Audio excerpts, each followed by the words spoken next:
Hi viewers అందరికీ నమస్కారం. ఇంట్లో ఖాళీగా ఉంచకూడని 5 వస్తువులు ఇవే. ఎవరైతే ఈ వస్తువులను ఖాళీగా ఉంచుతారో వారి ఇంటి నుండి లక్ష్మీదేవి బయటకు వెళ్ళిపోతుంది.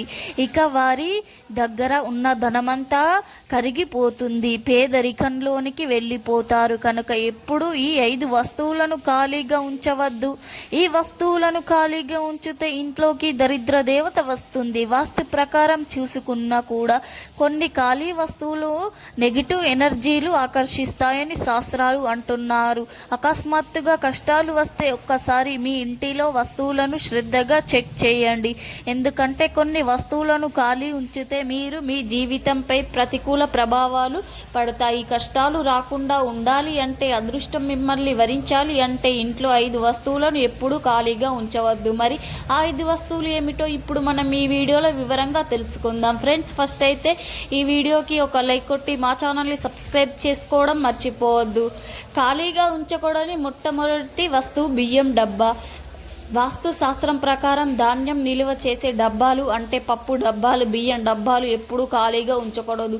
ఆ డబ్బాలో ఎప్పుడు కొంచెమైనా సరే ధాన్యం ఉండేలా చూసుకోవాలి. ఎందుకంటే బియ్యం కానీ పప్పులు కానీ ఖాళీగా ఉంచితే లక్ష్మీదేవి కూడా మీ ఇంటిని ఖాళీ చేసి వెళ్ళిపోతుంది. ధాన్యం అంటే లక్ష్మీదేవికి చాలా ప్రీతికరమైన ధాన్యం ఎక్కడ ఉంటే ఒకటే కాదు, పప్పు దినుసులు కూడా లెక్కలోకి వస్తాయి. మన సాంప్రదాయాల్లో ధాన్యానికి ఎంతో ప్రాధాన్యత ఉంది.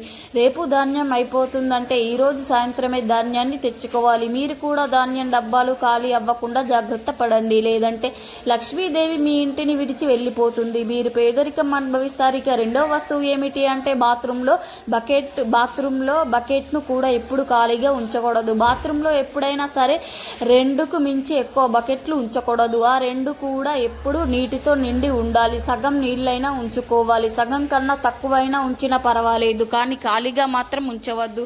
అలా ఖాళీగా ఉంచితే మీ ఇంట్లో దరిద్రం పడుతుంది. ఎక్కడు లేని కష్టాలు మిమ్మల్ని చుట్టుముడతాయి. లక్ష్మీదేవి అనుగ్రహం కోల్పోతారు. కనుక బాత్రూంలో బకెట్ కూడా ఎప్పుడు ఖాళీగా ఉంచవద్దు. అలాగే విరిగిపోయిన బకెట్లను వినియోగించవద్దు. స్నానం చేయడానికి బాత్రూంలో బ్లూ లేదా బ్లాక్ కలర్లో ఉండే బకెట్లను మాత్రమే వాడండి. మీరు స్నానం చేసిన తర్వాత బకెట్లో కొన్ని నీళ్లు నింపి ఉంచండి, ఖాళీగా ఉంచవద్దు. మూడవ వస్తువు ఖజానా. ఖజానా అంటే డబ్బు దాచుకునే వస్తువు అని అర్థం. బీరువా పర్సులో మనం ఎప్పుడు ధనాన్ని దాచుకుంటూ ఉంటాం, కనుక ఎప్పుడు ఇవి ఖాళీగా ఉంచకూడదు. కనీసం ₹1 అయినా సరే ఉంచాలి. అలా ఖజానా మొత్తాన్ని ఖాళీ చేస్తే లక్ష్మీదేవి ఉండదు, నెమ్మదిగా పేదరికంలోకి మారిపోతారు. బీరువాను పరిశుభ్రంగా ఎప్పుడు ఉంచుకోవాలి.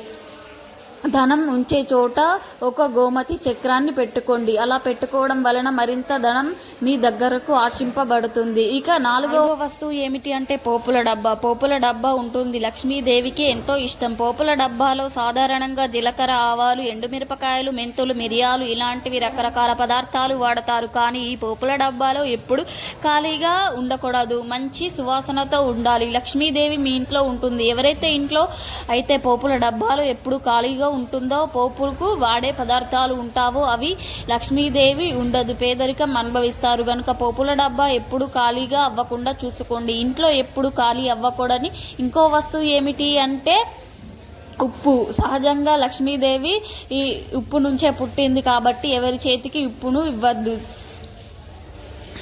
లక్ష్మీ స్వరూపంగా భావిస్తారు. ఉప్పును మన సాంప్రదాయాల్లో ఎంతో ప్రాధాన్యత ఉంది. ఉప్పుతో అనేక పరిహారాలు చేస్తారు. ఉప్పును నీటిలో కరిగించి ఇంట్లో ఒక మూలన పెట్టడం వలన నెగిటివ్ ఎనర్జీ పోతుంది. అలాగే ఉప్పుతో దృష్టి తీస్తారు. ఇంటిని క్లీన్ చేసేటప్పుడు ఉప్పును వేస్తారు, బ్యాక్టీరియా పోతుంది అని. ఉప్పు డబ్బాను ఎప్పుడూ ఖాళీ ఉంచకూడదు, లక్ష్మీదేవి వెళ్ళిపోతుంది. నూనె డబ్బా అంటే వంటకు వాడే నూనె ఉంటుంది కదా, ఆ నూనె డబ్బాను ఎప్పుడు ఖాళీగా ఉండకూడదు. అలా ఖాళీ అయితే లక్ష్మీదేవి మీ ఇంట్లో నిలవదు. కాబట్టి వెంటనే ఎప్పుడు ఖాళీ అవ్వకుండా చూసుకోవాలి. వంట నూనె అంటే పామాయిల్, సన్ఫ్లవర్ ఆయిల్ ఏలు వాడతారో అది నూనె ఎప్పుడు ఖాళీ అవ్వకుండా చూసుకోవాలి. ఇలా వంట నూనె ఎప్పుడు ఖాళీ అవ్వకుండా చూసుకోవడం వలన లక్ష్మీదేవి మీ ఇంట్లో త్రిష్ట వేసుకొని ఉంటుంది. కష్టాలు రావు, పేదరికం అనేది మీ దరి చేరవు. ఎప్పుడు మీ కుటుంబాలంతా సంతోషంగా ఉంటుంది. ఇంట్లో ఇంట్లో ఖాళీగా ఉంచకూడని వస్తువు ఇవే కనుక మీరు కూడా ఈ వస్తువులను ఖాళీగా అవ్వకుండా జాగ్రత్త పడండి. లేదంటే లక్ష్మీదేవి మీ ఇంటి నుండి వదిలి వెళ్ళిపోతుంది, మీరు పేదరికం అనుభవిస్తారు. ఇక మీరు ఇప్పుడు ఆడవారు పుట్టింటి నుండి ఏ వస్తువును తెచ్చుకుంటే మంచిది, ఏ వస్తువును అస్సలు తెచ్చుకోకూడదు అనే విషయాలను కూడా వివరంగా తెలుసుకుందాం. ఆడపిల్ల పుట్టింటికి వెళితే తల్లి దగ్గర నుండి ఏదో ఒక వస్తువును తెచ్చుకుంటుంది. ఎంతో ప్రేమగా తల్లిదండ్రులు కూడా కూతురు కావలసిన వస్తువులను సమకూరుస్తూ ఉంటారు. కానీ మహిళలు పుట్టింటి నుండి పొరపాటున కూడా ఈ వస్తువులను తెచ్చుకుంటే భర్తకు హాని జరుగుతుంది, అత్తారిల్లు కష్టాల్లో పడుతుంది అని పండితులు అంటున్నారు. కనుక ఈ వస్తువులను పుట్టింటి నుండి తెచ్చుకోకూడదు. మరి ఆ వస్తువులు ఏమిటో ఇప్పుడు మనం ఈ వీడియోలో వివరంగా తెలుసుకుందాం. ఆడవారు పుట్టింటి నుండి తప్పనిసరిగా ఒక వస్తువును అత్తవారింటికి తెచ్చుకోవాలని శాస్త్రం చెబుతోంది. అదేమిటి అంటే తల్లిదండ్రుల ప్రేమ. ఆడపిల్ల ఎంత కావాలి అంటే అంత తల్లిదండ్రుల దగ్గర నుండి ప్రేమను అత్తవారించుకొని అత్తమామ దగ్గర చూపించాలి. అత్తవారింటికి వెళ్ళిన తర్వాత వారిని తల్లిదండ్రులుగా భావించాలి. అత్తమామలు కూడా వారిని కన్న కూతురి కన్నా మిన్నగా చూసుకోవాలి. కాబట్టి మహిళలు పుట్టింటి నుండి బోలెడంత ప్రేమను తెచ్చుకొని అత్తవారింట్లో ఆ ప్రేమను పంచాలి. పుట్టింటి నుండి తెచ్చుకోవలసిన వాటిల్లో ఇది ముఖ్యమైనది. అలాగే పుట్టింటి నుండి కొన్ని వస్తువులను అత్తగారింటికి తెచ్చుకోకూడదని శాస్త్రం చెబుతుంది. ఆడపిల్ల పెళ్ళైనప్పటి నుండి అమ్మగారింటికి నుండి అత్తవారింటికి ఏదో ఒక వస్తువు తీసుకువెళ్తూ ఉంటుంది. అప్పుడైనా పుట్టింటికి వెళ్ళిన వెంటనే కనిపించిన కొత్త వస్తువును చూసి ఇది నా కోసమే, ఇది నాదే అని అంటూ ఆ వస్తువును తన కోసమే తెచ్చారనుకుంటుంది. సాధారణంగా ఆడపిల్లకు పుట్టింటిపై ఉండే హక్కుగా భావిస్తూ ఉంటారు. అలాగే తీసుకువెళ్ళే వస్తువుల కిరాణా సామాన్లు, ఇంటి అలంకరణ వస్తువులు, తినుబండారాలు, అమ్మ చీరలు, నగలు ఉంటాయి. కానీ ఇవి అమ్మ ఇంటి నుండి వస్తువులను తీసుకువెళ్ళకూడదని పెద్దలు అంటున్నారు. మీరు ఇంతకుముందు పుట్టింటి నుండి వీటిని తీసుకొని వెళ్తూ ఉంటే ఏ వస్తువులను తీసుకువెళ్ళకూడదో ఇప్పుడు తెలుసుకోండి. మీరు ఇంతకన్నా ముందు పుట్టింటి నుండి వీటిని తీసుకువెళ్తూ ఉన్నట్లయితే ఏ వస్తువులను తీసుకువెళ్ళకూడదో ఇప్పుడు ఈ వీడియోలో తెలుసుకోండి. దాని వలన మీ పుట్టింటికి అత్తవారింటికి మధ్య కలిగే దుష్ప్రభావాలను అరికట్టండి. సాధారణంగా పెళ్ళి అయిన ఆడవారు పుట్టింటికి వెళ్ళి వచ్చేటప్పుడు చాలా రకాల వస్తువులను తెచ్చుకుంటారు. అందులో ముఖ్యంగా కొత్త దుస్తులు, స్వీట్లు, మసాలా పొడులు, కిరాణా సామాన్లు, రకరకాల పచ్చళ్ళు, ఇలా అమ్మవారింటి నుండి సామాన్లు వారి ఇంటికి జ్ఞాపకంగా తెచ్చుకుంటూ ఉంటాం. ఇలా తెచ్చుకోవడంలో ఎలాంటి తప్పు లేదు. అలాగే ఆడపిల్ల పుట్టింటికి వచ్చినప్పుడు ఏదైనా వస్తువు అడిగితే చాలా ప్రేమతో తల్లిదండ్రులు ఆ వస్తువులను ఇచ్చేస్తూ ఉంటారు. అంతేకాదు పుట్టింటి నుండి తీసుకువెళ్ళే ప్రతి చిన్న వస్తువు మీద ఆడపిల్ల ఎంతో మమకారం ఉంటుంది. పుట్టింటికి ఆడపిల్ల ఉన్న సంబంధం విడదీయరానిది. అయితే ఆడపిల్ల పుట్టింటి నుండి కొన్ని వస్తువులను పొరపాటున కూడా తెచ్చుకోకూడదని శాస్త్రం చెబుతుంది. ఆడవారు పుట్టింటికి వెళ్తే ఖాళీ చేతులతో తిరిగి రారు. అవసరం ఉన్నా లేకపోయినా కొన్ని వస్తువులను తెచ్చుకుంటూ ఉంటారు. ఇది ఆడవారి హక్కు, నైజం కూడా. కానీ కొన్ని వస్తువులను మాత్రం ఎప్పుడు తెచ్చుకోవద్దు. అసలు వాడకూడని కొత్త వస్తువులను తెచ్చుకుంటే ఏం జరుగుతుందో తెలుసుకోండి. కానీ ఇంట్లో వాడకూడని వస్తువులను తెచ్చుకుంటే మాత్రం కొంచెం జాగ్రత్త వహించాలి. లేదంటే భర్తకు హాని జరుగుతుంది, పుట్టింటికి కూడా మంచిది కాదు. మరి పుట్టింటి నుండి తెచ్చుకోకూడని ఆ వస్తువులు: మొట్టమొదటి ఈ వస్తువు కత్తెరలు, కత్తిపీటలు, చాకులు, పదునైన వస్తువులను ఎప్పటికీ కూడా పుట్టింటి నుండి తెచ్చుకోవద్దు. తెచ్చుకుంటే భర్తకు శాంతి ఉండదు. అంతేకాదు పుట్టింటి మధ్య పగలు ఏర్పడతాయి. ఈ చిన్న విషయాలు పెద్ద గొడవలుగా మారి కలహాలు ఏర్పడతాయి. కాబట్టి పదునుగా ఉండే వస్తువులను, ఇనుప వస్తువులను పుట్టింటి నుండి ఆడవారు తెచ్చుకోవద్దు. కడవులు, గొడ్డన్లు ఎట్టి పరిస్థితుల్లో కూడా పుట్టింటి నుండి అత్తవారింటికి ఆడపిల్ల అస్సలు తీసుకువెళ్ళకూడదు. ఇలా చేశారంటే మాత్రం మీకు గొడవలు కలుగుతాయి. అత్తవారింటి నుండి పుట్టింటికి దారి అనేది లేకుండా పోతుంది. కొంతమంది అమ్మలు వాళ్ళ కూతుర్లకు మసాలా సామాన్లు, వడియాలు ఇచ్చి పంపిస్తారు. పండించినవి కదా, చౌకకు వచ్చినవే కదా అని ఇస్తూ ఉంటారు. కానీ చింతపండు అలాగే ఉప్పును కూడా పొరపాటున కూడా పుట్టింటి నుండి తెచ్చుకోవద్దు. మనస్పర్ధాలు వస్తాయి. వీటితో పాటు బియ్యం కొలవడానికి వాడే తవ్వ, రోలు, మసాలా సామాన్లు, వడియాలు ఇవన్నీ ఇచ్చి పంపిస్తారు. పండించినవే లేదా చౌక ధరకు వచ్చినవే కొని చింతపండును ఇస్తూ ఉంటారు. కానీ చింతపండు అలాగే ఉప్పును కూడా పొరపాటున కూడా పుట్టింటి నుండి అత్తవారింటికి తెచ్చుకోవద్దు. మనస్పర్ధాలు వస్తాయి. వీటితో పాటు కొలవడానికి వాడే తవ్వ, డబ్బాలు, రోకలు ఇవి పోతాయి.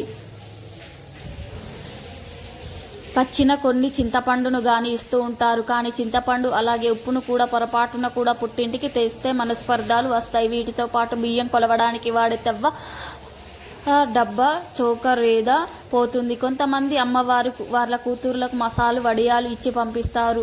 పండించినవి లేదా చౌక ధరకు వచ్చినవి కొన్ని చింతపండును కానీ ఇస్తూ ఉంటారు. కానీ చింతపండు అలాగే ఉప్పును కూడా పొరపాటున పుట్టింటి నుండి అత్తవారింటికి తెచ్చుకుంటే మనస్పర్ధాలు వస్తాయి. వీటితో పాటు బియ్యం కొలవడానికి వాడే తవ్వ, రోకలు, వాడే తప్ప, డబ్బాలు, చోట రోలు. కొంతమంది అమ్మలు వారి కూతుర్లకు మసాలా సామాన్లు వడియాలు ఇచ్చి పంపిస్తారు. చౌక ధరకు వచ్చినవే చింతపండు కూడా ఇస్తూ ఉంటారు. కానీ చింతపండు అలాగే ఉప్పును పొరపాటున కూడా పుట్టింటి నుండి తెచ్చుకుంటే మనస్పర్ధాలు వస్తాయి. వీటితో పాటు బియ్యం కొలవడానికి వాడే తవ్వ, డబ్బా, రోకలు ఇస్తూ ఉంటారు. కొంతమంది అమ్మలు వారి కూతుర్లు మసాలా సామాన్లు వడియాలు ఇచ్చి పంపిస్తారు. పండించినవి లేదా చౌక వచ్చిందని కొన్ని చింతపండును కూడా ఇస్తూ ఉంటారు. కానీ చింతపండును అలాగే ఉప్పును కూడా పొరపాటున కూడా పుట్టింటి నుండి మనస్పర్ధాలు వస్తాయి. వీటితో పాటు బియ్యం కొలవడానికి వాడే తవ్వ, కొంతమంది అమ్మలు వారి కూతుర్లకు మసాలా సామాన్లు వడియాలు ఇచ్చి పంపిస్తారు. పండించినవి లేదా చౌక ధరకు కొన్నవే అని చింతపండును కూడా ఇస్తూ ఉంటారు. కానీ చింతపండును అలాగే ఉప్పును కూడా పొరపాటున కూడా పుట్టింటి నుండి స్త్రీలు తెచ్చుకోకూడదు. తెలియక తెస్తే భర్తకు అనారోగ్య సమస్యలు వస్తాయి. పుట్టింటికి మధ్య మనస్పర్ధాలు వస్తాయి. వీటితో పాటు బియ్యం కొలవడానికి వాడే తవ్వ వంటివి, సేరు డబ్బా, రోకలి వంటివి కూడా పుట్టింటి నుండి అస్సలు తెచ్చుకోకూడదు.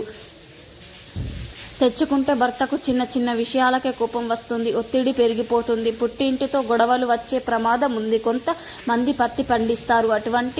అటువంటి వారు ఆడపిల్ల ఇంటికి వస్తే పత్తితో వత్తులు చేసుకోమని ఆ పత్తిని కూడా ఇస్తూ ఉంటారు. కానీ అలా పత్తిని కూడా మహిళలు పుట్టింటి నుండి తెచ్చుకోకూడదు. తెచ్చుకుంటే భార్యాభర్తల మధ్య సమస్యలు వస్తాయి, అత్తమామలతో విభేదాలు వస్తాయి, పుట్టింటి వారి సంపదలు హరించుకుపోతాయి. అలాగే కొంతమంది ఇళ్లలో కొబ్బరి చెట్లు ఎక్కువగా ఉంటాయి.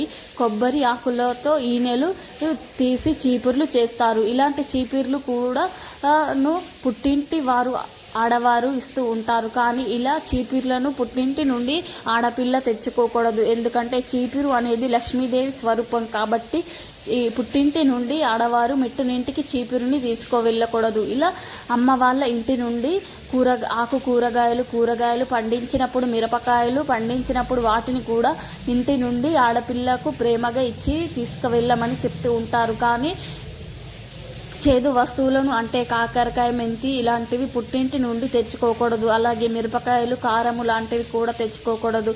సాధారణంగా పుట్టింటి వారు మా ఇంట్లో పండినవే కదా, ఇలాగో ఫ్రీగానే కదా ఇస్తున్నాము అని తీసుకువెళ్ళమంటారు. ఎంతో ప్రేమగా ఇస్తారు. అయినప్పటికీ కూడా ఈ వస్తువులను పుట్టింటి నుండి తెచ్చుకోకూడదు. తెచ్చుకుంటే పుట్టింటికి, అత్తవారింటికి మంచిది కాదు.